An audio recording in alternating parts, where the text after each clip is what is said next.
particular car certainly isn't typical of most of the vehicles stored here, although it is indeed the sort of car that Tiff conducts most of his business in. It's the Nimron Aston Martin that he shared with AJ Foyt at Daytona in the early 80s before he became a regular Porsche driver. Now, early this year, he was out in Florida challenging Jaguar's attempt to repeat their success in the Daytona 24-hour race, some compensation along with their Le Mans win for losing their World Championship to the Mercedes Silver Arrows. Tony Mason went along to observe sports car racing American style. It's been true since racing began. In order to finish first you've got to finish. So at the start of a 24-hour race, you don't charge off flat out as though it was a 10-lap club event. But American TV's only covering the first half hour live, and once the green flag drops, the old red mist doesn't half cloud the reason. So the white Jaguar number 2 was in there fighting with its rivals for a bit of fleeting glory at the front. In fact, although Mercedes wasn't at Daytona, the main opposition still came from Germany in the shape of the black Porsche driven by the famous Andretti family and the Jost Porsche number 6 put on pole position by Frenchman Bob Wallach. Porsche had won this race 17 times, and their 962 model first appeared here in 1984 and was expected to be blown off by the favourites, the high-tech teams from Jaguar and Nissan. The Nissans, champions in American sports car racing for the last 3 years, were to be the Hares. Running to European as opposed to US rules, they were gambling more power and lower weight for less fuel and much slower refuelling. As a result, they would need to run 2 seconds a lap quicker throughout. At the start, Julian Bailey's spin spoilt the game plan a bit, but he was confident. Our car's running well. Even if it rains, the car's very good in the rain. But here, one of the biggest problems is all the traffic. You know, there's so many slow cars, and it's just going to be a bit of a lottery. But we hope we can stay there. Fellow Brit Derek Warwick in the Jaguar was equally confident. I think the package is good. You know, we got a good team here with TWR and Jaguar. And, you know, as long as the weather stays good, you know, we have a known package and we know we can do a good job. But the weekend had started badly for Jaguar, with a spin in the wet in practice. John Nielsen was just badly shaken, but the car was wrecked and half Jaguar's effort was spent. That didn't seem to worry Davy Jones in the sister car as he jockeyed for position through the traffic in the first hectic stint. I was actually having a lot of fun. You know, I think that the Andretti Porsche and the Bob Wallach Porsche, I think they had a little boost turned up, so they were quite a bit quicker down the straight. But then when the Nissan came in, the 4 of us, we were having a lot of fun. I think we were all very professional at what we were doing and being very careful on every move, but we all were racing out there. Though strong in Europe, both German Porsche teams had little US experience, and so the Rob Dyson Porsche number 16 stood a very good chance, especially as they'd taken on our man Tiff Needell, 3rd behind the Jaguars at Le Mans last year. We are probably the most experienced Porsche team in America racing, as opposed to Andretti and Hunters are quite new teams, and so is Yost really. So we reckon the Jaguar's only 1 left, that'll break down, Nissan's load of transmission problems, and then it'll be a Porsche race and Dyson will be the best Porsche. That sounds like being confident to me. Easy job. All I've got to do is keep out of the puddles and keep on the black bit and yes. What about the weather? Well, it is going to be the big story of the race, I think. I mean, it's so changeable and we're all very worried about what it might do to us. The weather was keeping everyone guessing before the start, but the professionals have all the angles covered. How do you read the weather, Tony? I'll read it. I pick up my bit of paper. It says, what's the time? 3 o'clock. Rain or showers, light rain and light rain. So you believe that, do you? To the minute. The guy is very, very good. Sure enough, the rain came down at the predicted hour, and with everyone tiptoeing round on slick tyres, the pace car came out to slow everything down. 2.5 hours into the race, and it'll soon be very dark. Now, this isn't the Florida we expected. No sunshine, just big black clouds and heavy rain. The cars have all come in, they've changed tyres, but the order is very much as expected. The Nissan's fighting it out with the Jaguar up there, and Tiff's team just behind them. John Paul dived in as soon as it rained, and we got onto wet tyres about the first car to get onto wet tyres. The leaders were still floundering around, you know, in the wet on slicks. And we think we got ahead of them on a quick pit stop, but the organisers don't agree. Now it's your turn to go out. Shouldn't you be going now? Well, no, because when they stopped to put the wet tyres on, they filled it back up with fuel again. So it means John Paul will do what's sort of 1.5 stints. And otherwise everything will go into plan, is it? Yeah, I never wanted to drive in the daylight anyway. I mean, Daytona is unlike Le Mans in a number of ways. One of them is the lack of daylight. Instead of 5 or 6 hours of darkness in French midsummer, it's 12 hours at least of Floridian February night, and it starts barely 4 hours in. How's it going, Tony? Yeah, it seems to be going fine. We just had a driver change and you know, new tyres and fuel, about a 31-second stop, which is a couple of seconds slower than what we like, but I mean in these conditions that's not bad at all. And your weather forecasting paper is on schedule and working, is it? You can see that, can't you? It was completely dark and still very wet when Tiff came to take over from John Paul. But the conditions don't necessarily limit one's enjoyment. It was good. Car ran pretty good. We have very good downforce putting the power down off the corners. It doesn't spin the wheels like most everyone else, so we can get the shots off the corners. It's fun. Pretty slippery out there, though. Yeah, it's nice to be in a motor race. The spectators likewise seemed content to sit out the rain with warmth, food and for some good shelter. But the pace doesn't slacken, and keeping out of each other's way can produce some exciting moments.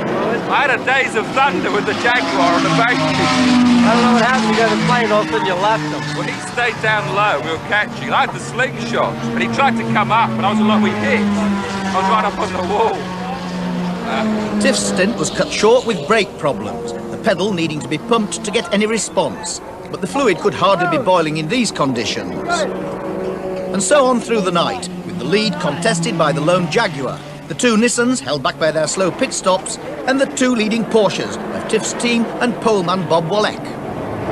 12 hours gone, halfway through, and a very different event from last year, for the racing is still neck and neck.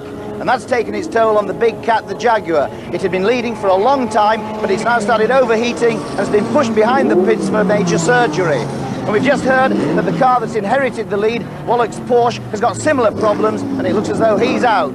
But there is one bit of good news, at least it stopped raining.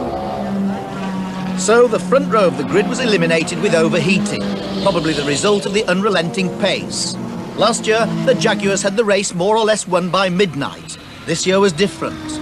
It took 90 minutes to replace the water pump and get the car back in the race, but 2 hours later it was the same story, and that meant doing it all again.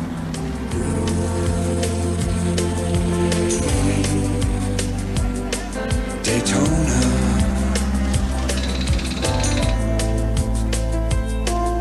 Shine your light on me.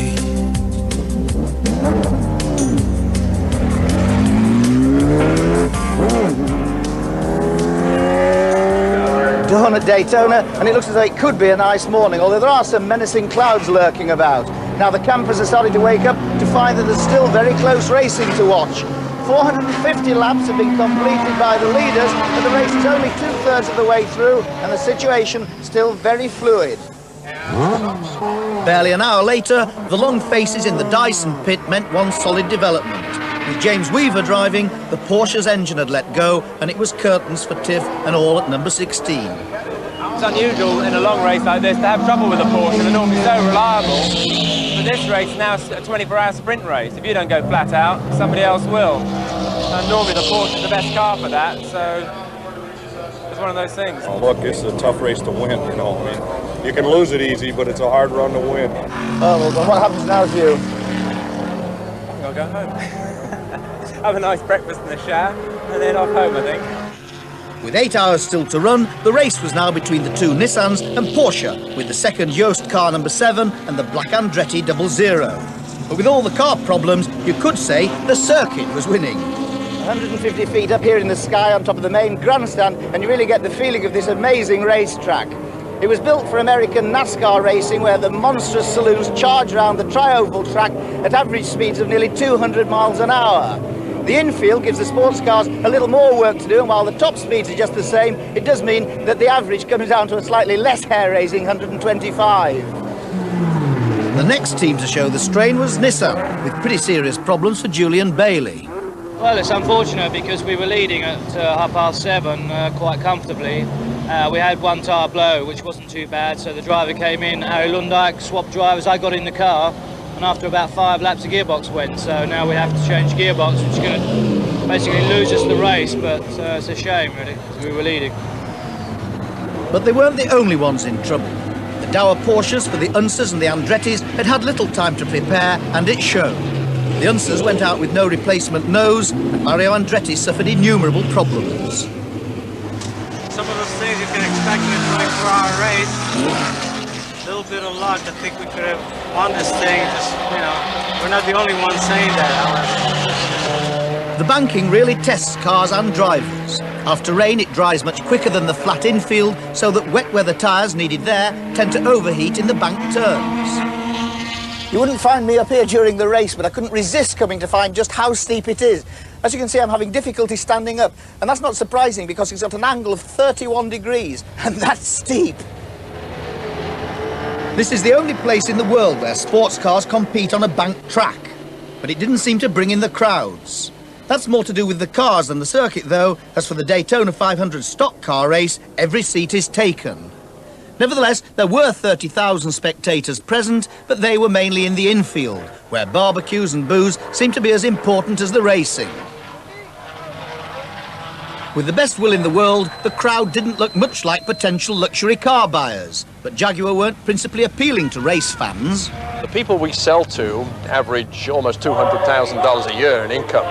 Follows they're well-educated, they're intelligent people, they're people who have strong drives themselves, and even though most of them perhaps don't go motor racing or even watch motor racing, they like to think they're buying things from winners because they're winners themselves. So therefore, if we can find a way of winning, and obviously Jaguar has with motor racing, then it's something that we can put into our advertising which greatly appeals to a wide range of customers. Jaguar's dream of 3 wins in 4 years at Daytona had faded, and Nissan's hope of a first 24-hour success also faltered with 7 stops to repair damaged bodywork. So the race didn't go to the fancied Nissan Hare, but the reliable Porsche Tortoise, shared by drivers with virtually unparalleled success in endurance racing. If I can win it today, this will make 5 wins at this racetrack, and nobody's ever done that. It would also give me the lead in the all-time, the classic races, which is here, Daytona and Le Mans. For Henri Pasquarolo, it was a first win at Daytona to add to his 4 at Le Mans. It's quite different, but long-distance race, it's very similar. You must really feel what is going on with the car, and you must not drive as you like, but as the car like, you know. So Tiff's predictions proved accurate, except it wasn't his Porsche that ended up in victory lane. Still, he gleaned a certain consolation from the weekend. We'd actually been leading for about 50 laps in the middle of the night, which was a wonderful experience, just to go past the tower and look up and see the number on the top of the tower. But it was better to have led and lost than to have never led at all, I've decided. Well, I'm sure we all wish Tiff better luck next time.